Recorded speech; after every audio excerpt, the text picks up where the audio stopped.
Hello, Corey from the BachScholar channel here. Thank you for joining me today. I have a really interesting and informative video for you. This is a tutorial on Jared Radnich's very well-known and popular arrangement of Pirates of the Caribbean, a medley from various themes from the movie. It looks like this, the sheet music. I have a link down below where you can get it. I'm sure many of you have probably played it or tried to play it, and this is why I want to do a tutorial on it. I actually originally didn't know anything about this piece, and I had a piano student send it to me and requested to work on it. I started to look at it and thought, wow, this is really great, and I listened to Jared play it in his viral video. Really liked it. He's a really great pianist, and I really liked his performance of it. And I like his piece a lot. So let's start working on this. This video is divided up into 5 sections. Okay, 5 sections by measure numbers, and I'll go through those. So without further ado, here is the tutorial on Pirates of the Caribbean.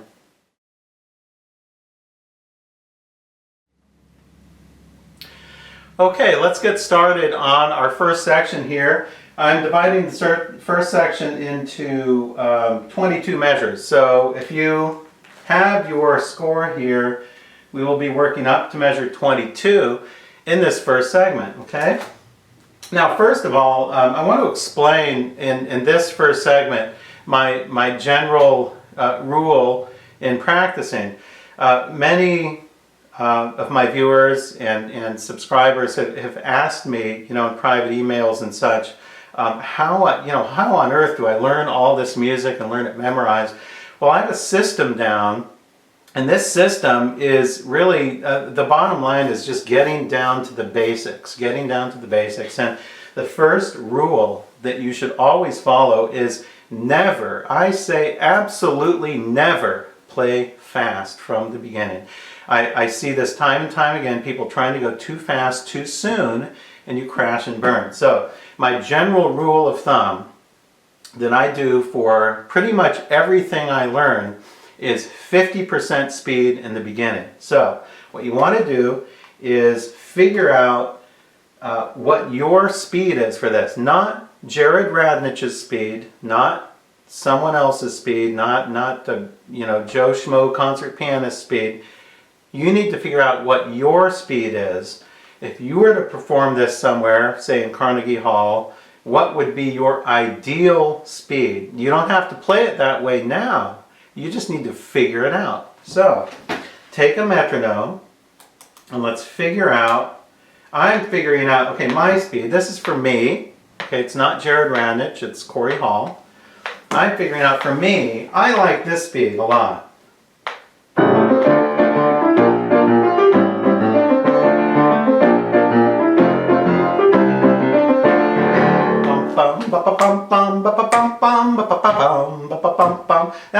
That's a real nice clipping speed.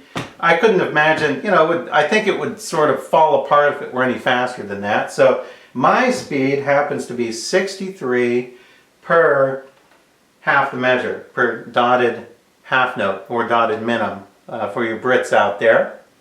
And 63 per dotted minim, that would be 126. So my tempo, my ideal tempo is 126 per dotted quarter note beat, like this. 126.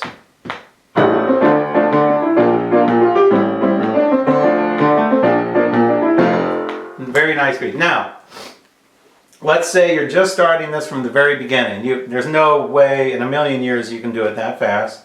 So you select your speed, whatever your speed is that you've determined, your perfect speed. Cut that in half. So 126 per beat divided by 2 is 63. And so I'm going to put it on 63. This is half speed, 50% speed. I'm sorry. It's that's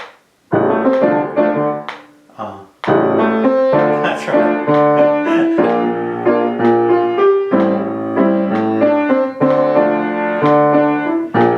hard to do. Actually, 50% speed, in fact, right there, I showed you I was so in tune with doing it fast, it was really hard for me to cut it down. But now I've cut it down to half speed.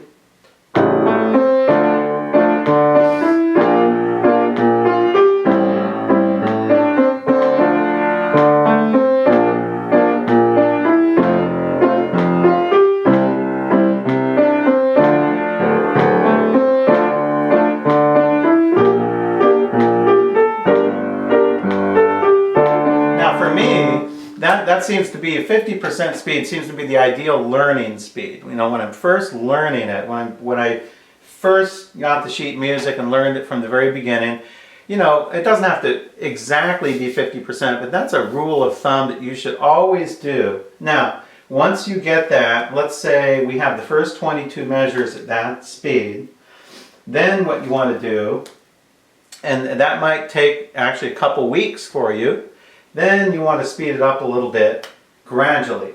So the next speed to go to is about 2/3 speed. So we were at 50%.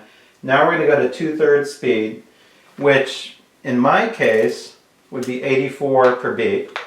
I just did the math here. I have a sheet where I have here, I have 84 per beat, 2/3 speed. So now listen to 2/3 speed.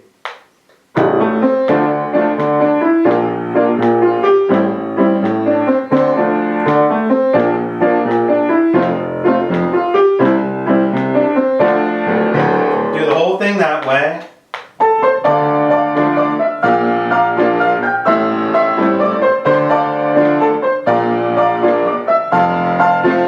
And you want to get it as perfect as you possibly can get it.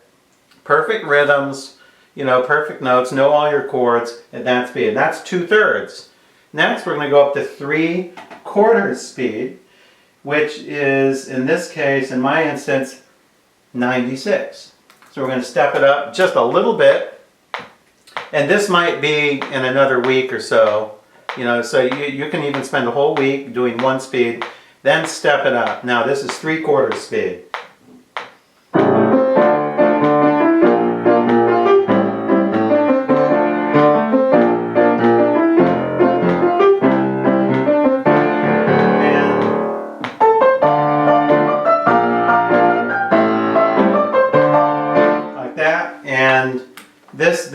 This is really, it's almost up to speed. This really isn't very far down. Now 3/4 speed. Now you want to go to about 4/5 speed, about 85 to 87% speed. In my case, it would be 108. Simply get a calculator and figure it out. It's really easy. 108.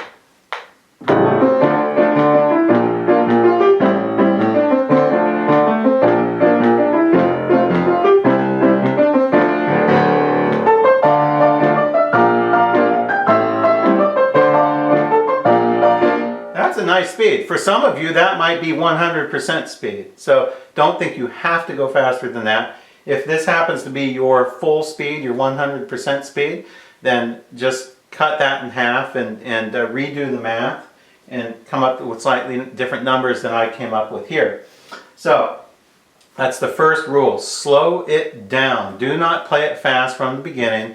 Also, I want to point out that if 50% speed is just too fast for you, if you just cannot approach 50% speed with a new piece, my theory is that the piece is just too hard for you and you need to find something easier.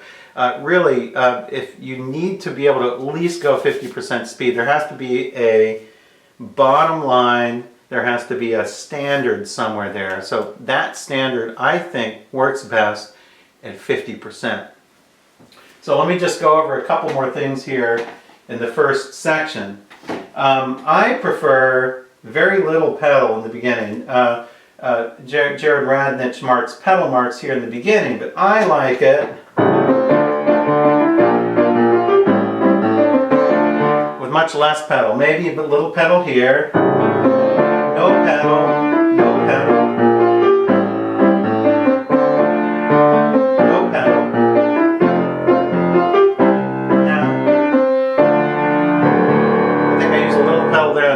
Now like it more dry that way, but it's best, it doesn't say to do this, but I found that the best way to do it is to hold the bass note down. So don't do this.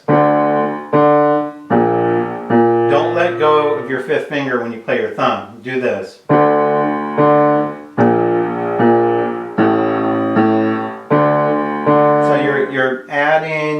you're adding a bass line here with your fifth finger. So if you hold your fifth finger down and do a little finger pedaling, which it's sometimes referred to, then you will barely need any pedal at all in this section, and you can get it to sound as clear and precise as possible. I like that clear sound. Otherwise, with pedal, it sounds like this.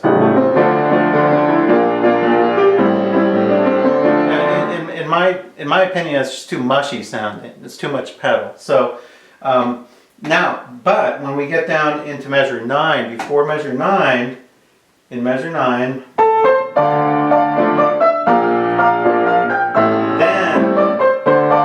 then you can use full pedals there. So hardly any pedal in the first 8 measures, then to full pedal in the next 8 measures. And I think that's the best way to play it, the optimal way. Then you get the most out of the piano. You get more orchestral sound out of it, rather than just using pedal all the way through. Now, let's look at measure 16. Now, Radnich goes from 12-8, 1, 2, 3, 4, 5, 6, 7, 8, 9, 10, 11, 12, into 3-4. 1, 2, 3, 1, 2, 3. Now, this is an interesting spot because there's many ways to do it. You can keep this beat the same.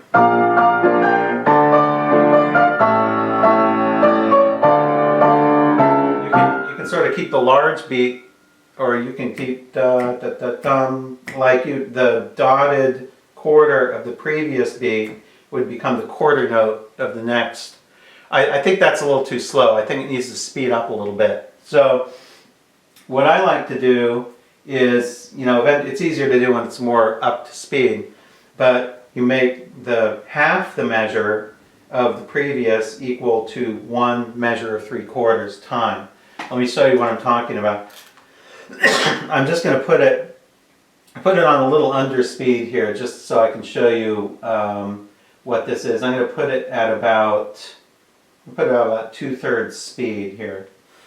And I'll show you what I'm talking about. 2/3 speed, 42 per half the measure. So I have here.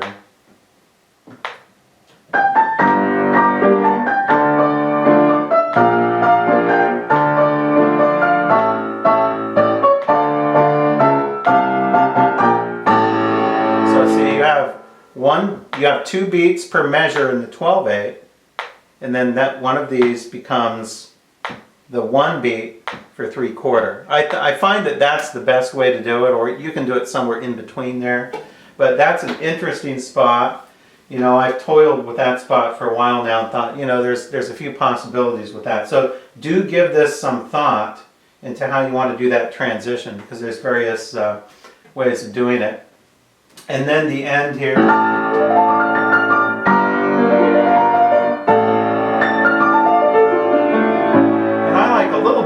That's of course under speed, but a little bit of ritardando there. And when you get here to the end of, when you arrive to measure 22, a little fermata, just put a little fermata there. Give it about a second or 2 time before you go on to the slower theme that's coming up. And that's the topic of the next section. Hello, and we're back to discuss the next section here, which I've selected to be measures 23 to 56 here, beginning with a lyrical theme and going on to the key change here when it changes to 1 sharp. So all of this here we can treat as one section. First of all, I forgot to mention in the previous section in the beginning, not only should you have a bass or a foundation level tempo, which I set at 50% in the beginning, but the other rule that I follow when I work on new music Always work in small segments, such as phrases, a 4-measure, 8-measure phrase. Get that perfect, or as well as you can, then add on another phrase, and so on and so forth until you have a whole complete section, such as measures 1 to 22. Work in sections. Do not play like in the very beginning when you get this piece to work on. Try not to play from beginning to end. Don't even bother sight reading from beginning to end. I think it won't do you any good to do that. I think it's a waste of time. What you should be doing to use your time wisely is to start from the small segments, piece those together, learn segments like we're doing, larger segments, piece those together. It may take a couple weeks to learn each segment or each section. Then once you have those learned, let's say after 2 or 3 months or so, however long it takes you to do, put those all together, then you can start going from beginning to end. So do not even try to play from beginning to end until you have a good handle on all of the sections individually. This is the general rule I follow with everything. Everything I work on is pretty much done this way, and it's proved successful from all the hundreds of videos I've put out. So I can attest. Please believe me, this is the best way to work. Any accomplished pianist will tell you the same thing. Work in sections, put those together, and you will be successful. Now, let's talk about this section a little bit. Now, this is a little bit more lyrical theme. Okay, it's much different than the beginning. The beginning was a little pompous. It had this very energetic beat. Now we have this. Lyrical theme. Finally we got some lyricism in here. So.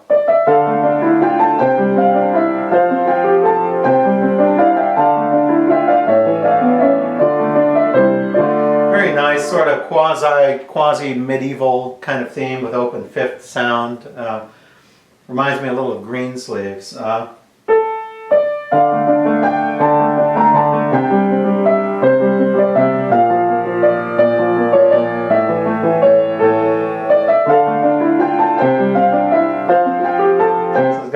Got that nice sort of country sound to it, medieval sound. It's a lyrical theme. So Radnich doesn't say anything about tempo here, but you as the performer need to figure out, well, what do you want? I figured out what I want here. I want just a slightly slower speed than before. And I figured it out because you want to take your fastest notes, which are these chromatic octaves,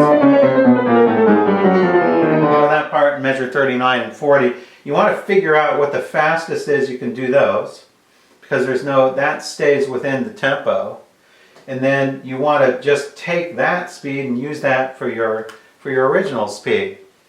And I figured it out. For me, it's 56 per measure, so it's a little bit slower. 56 per measure. It's about maybe 85% of the speed of the first section. But if I put it on 56,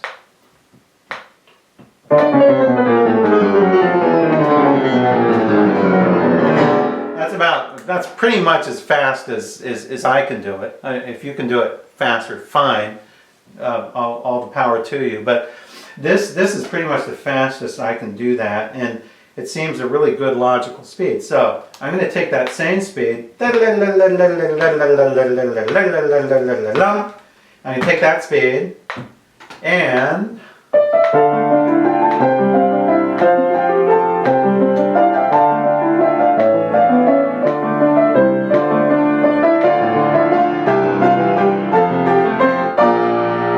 that's a perfect speed there, 56 per measure. I like that speed. It's a little slower than the beginning.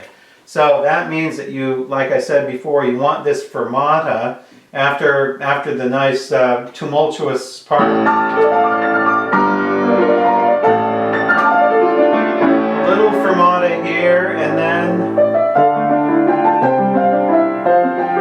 a little bit more calm and a little bit more lyrical here. But it's going to stay the same because and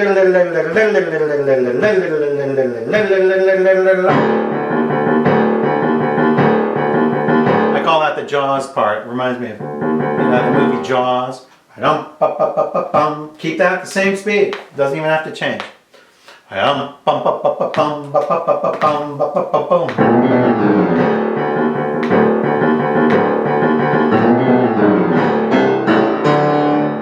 That's a very nice clipping speed, and it's the same speed as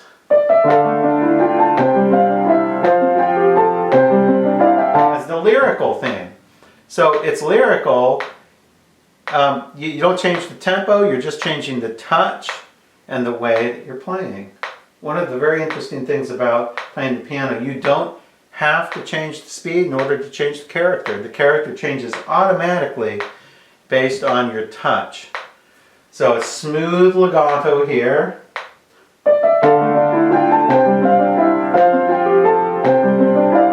Smooth legato, a little softer, and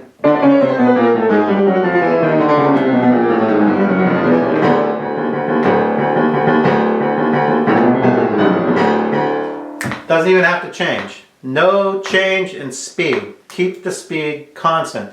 And I guarantee that that's going to create a spellbinding performance for you here. Don't falter in that. Now, in my opinion, the speed is going to change when we get to measure 57. Measure 57 when the key signature changes here to 1 sharp. This is when it does, I think it speeds up a little bit. So from measures 22 to measure 57, all, if you can, one constant speed. My speed is 56. You can find your own. But then, I follow the same way, the same process as I showed you in the first section. If we take 50% of that, let's say I'm first learning this section, first learning it, 50%.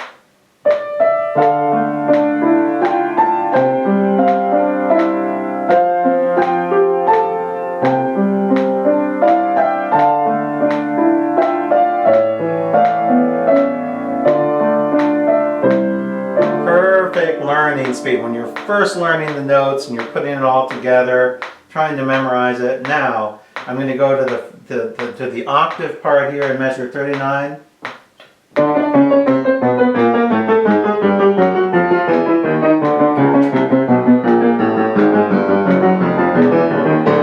Half speed. Half speed. You want to shoot for clarity and precision there. And then you follow that same process throughout the whole thing. Half speed. Speed it up a little, maybe in a week or so, or however long it takes you to learn that. Speed it up to about 2/3 speed, then 3/4 speed, then about 4/5 speed, and then full speed after that. Let me just give you also a tip about these octaves here. Interlocking, your thumb is going to share the same key. So do not do this. If you can avoid this, don't do a lot of in and out motion when you go from white to black. Try to keep your both thumbs very close. So when you're playing the white key, keep your thumb here. So it's very close.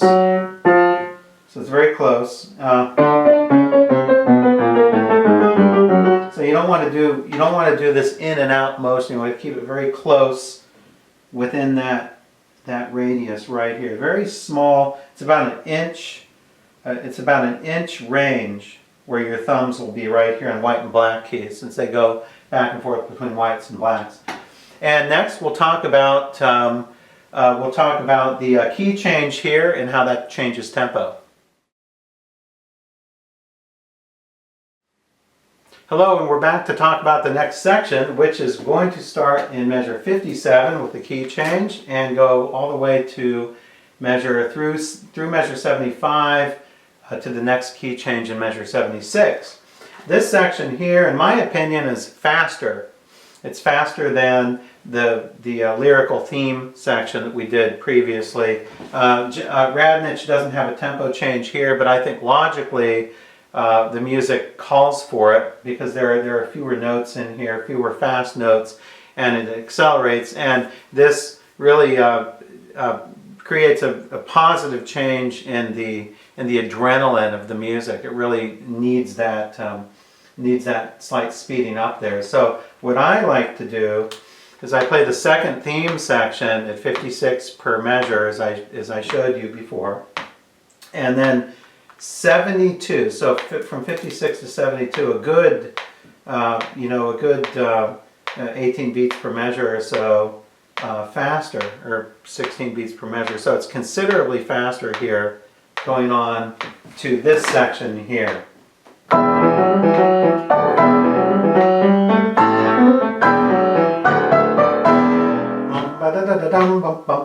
Perfect speed, I think, for that. 72, although you can find your own speed. 72. So I'm going to take 72 per measure, quarter notes. That's 216 per quarter note. Cut that in half to 108. So pretend I'm first learning this here.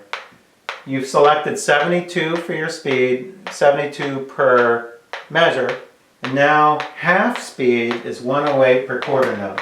So this is half speed, 50% speed.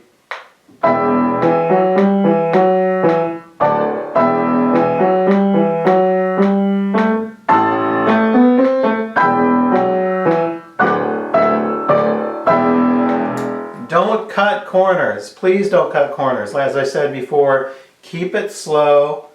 Keep it slow. Get it as good as you can get it, as solid and as secure as you can get it at that speed first. That's the foundation speed. Then speed it up. And this includes the chromatic run in measure 72 and on. Although, I think that the bar line can be pretty much ignored here. So when you get to the chromatic run, the chromatic scale part later, you don't even need to think metronome anymore. Just I sort of ignore the metronome there. But if you're playing half speed, then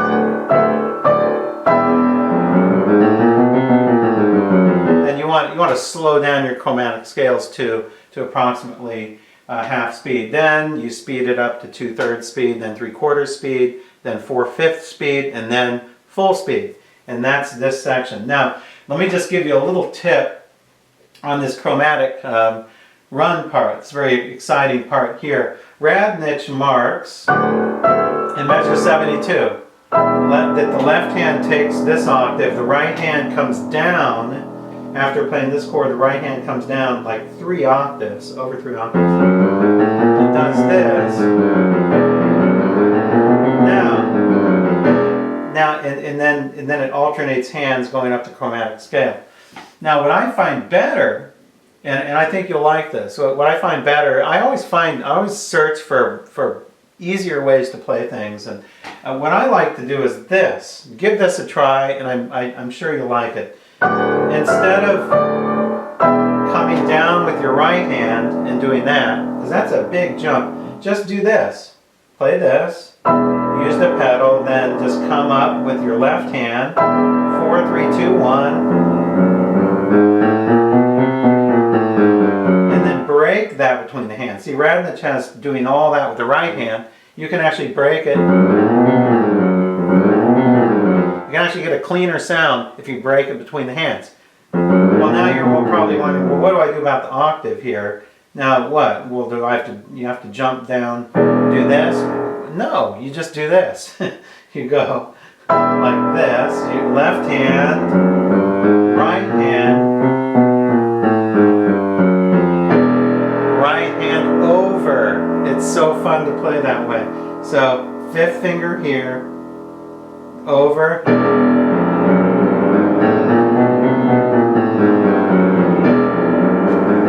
And then you get the best of both worlds. You get to break that chromatic run with your break it between the hands, which makes it cleaner.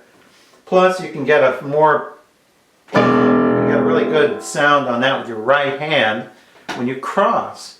So once again, here's the way he has it. Here. Here's the way I like to do it.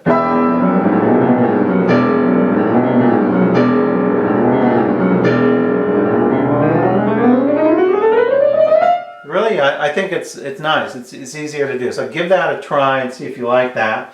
And then then we arrive after the chromatic run, we have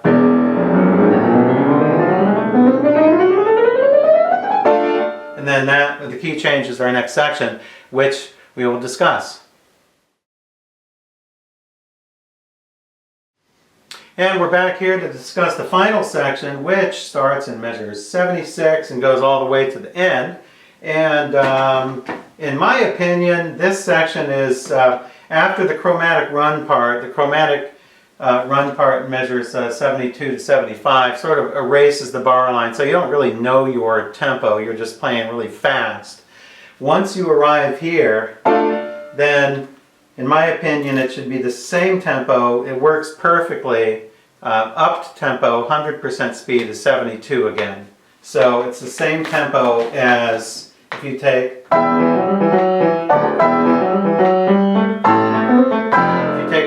that tempo and play it here.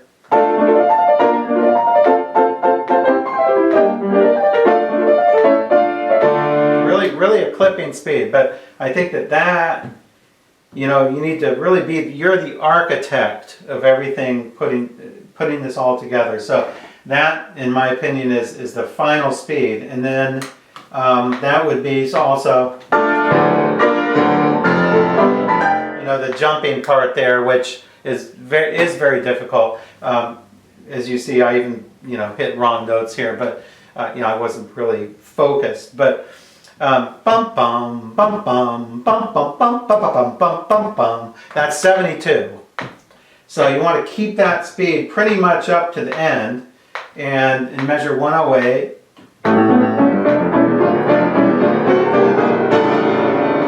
Like there. So that's really a good clipping speed there, 100%. Now that's 72. Half speed would be 108. So I'm pretending like I'm just learning this. 108 per quarter note. And I'm going to take it here at measure 76, half speed.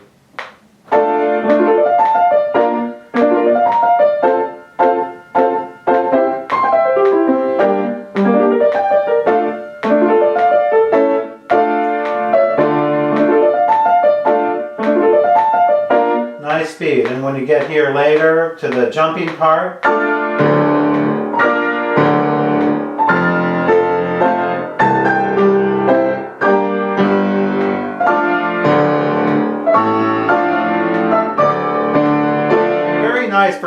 for me, that's a perfect learning speed for getting it solid and secure, and then you can step it up those levels that I showed you earlier. One bit of advice here, these glissandos, the glissandi here, you're going to use your thumb fingernail. So you play the chord like in measure 100 here, we have that chord, and you play it about till there. Now, my advice is this: don't even attempt that. Don't even play the glissando at your learning speeds when you're first learning it. So in the very early stages, because you know you'll just hurt yourself. You can injure yourself or cut your finger or something. So what I like to do is I just omit it altogether in the beginning, in the learning stages.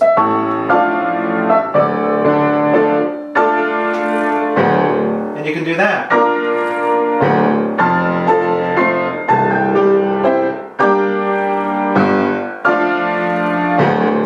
The surface there, so you get the practice of doing the movement, but you know you don't have to go all the way and risk you know hurting your finger, because you know it takes a lot of practice to get this passage down, and you don't want to do a glissando every single time. It just really will start hurting your fingers. So leave that out in the beginning. In fact, in the very early stage, you can learn it without any glissando whatsoever, such as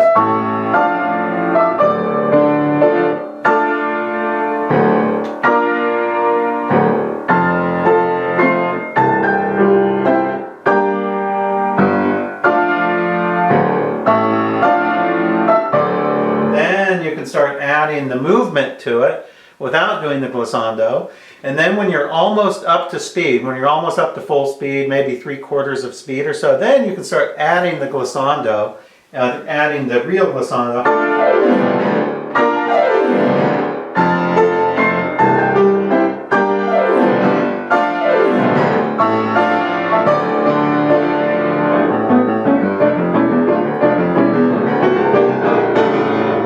some tips here.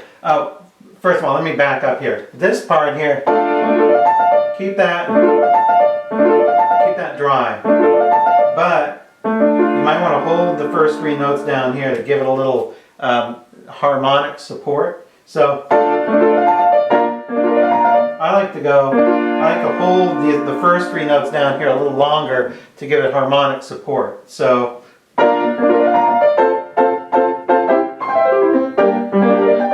just a little bit of pedal, just a touch of pedal on those. It's impossible for composers to mark exactly the correct pedaling. I mean, Radnich did his best to do this, but I think that the performer needs to determine this. So what I like to do is pedal, just a little bit of pedal, off.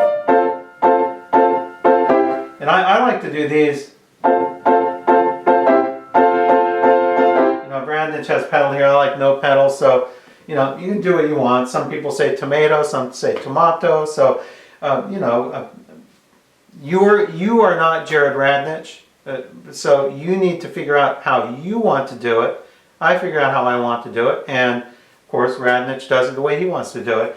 But it's not, you don't feel you have to do everything exactly the way a composer marks. With all due respect, this is a great transcription, great arrangement, and everything. I'm not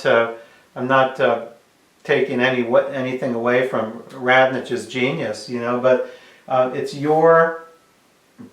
have to make your decisions. So you are the performer, not Jared Radnich. You are the performer, not him, and you are the performer, not me. You need to figure out the way you want to do it. What I want to show you here in measure 108 is, what I like to do here is, I like actually much less pedal than he has here. I like to try to play make those non-legato, make those staccato if you can, and make these non-legato.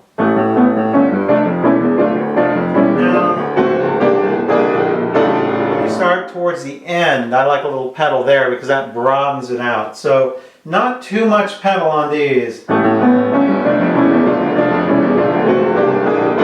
That's pedal on every one, which I think is too muddy. Here is, that's no pedal until about the last measure of that run. So experiment with this a little bit, see what you can come up with. And then we have our,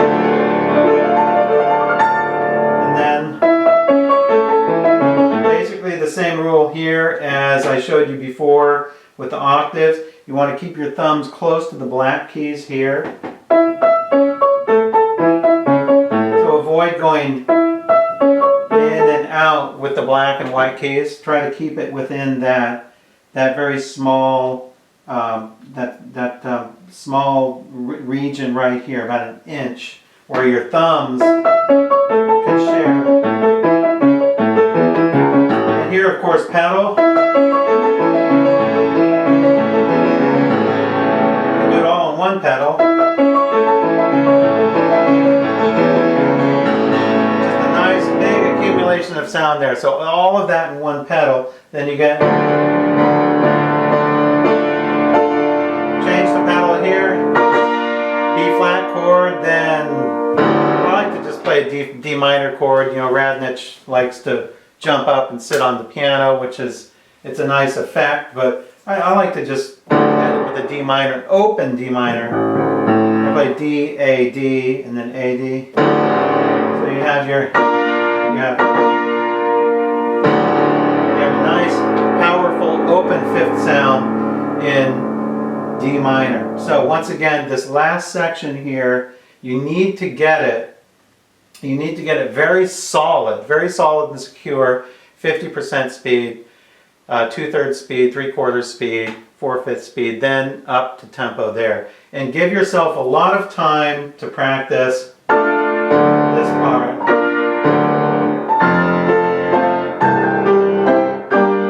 It's difficult, a lot of jumping there that really You need to just be focused on that and practice it slow.